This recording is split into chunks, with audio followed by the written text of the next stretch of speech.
L'Associazione Internazionale degli Zattieri è nata l'11 novembre del 1989.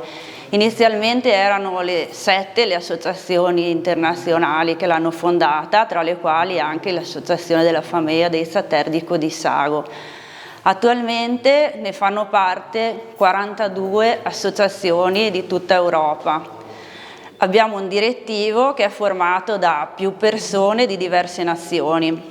Io ci sono dell'Italia, insieme a me c'è un altro ragazzo, Rosso Andrea, e il nostro presidente attualmente si chiama Frank Thiel, è tedesco di Magdeburgo e sta portando avanti un bellissimo discorso, è molto appassionato, vuole che l'associazione è sempre presente anche nelle manifestazioni che fanno in giro per l'Europa.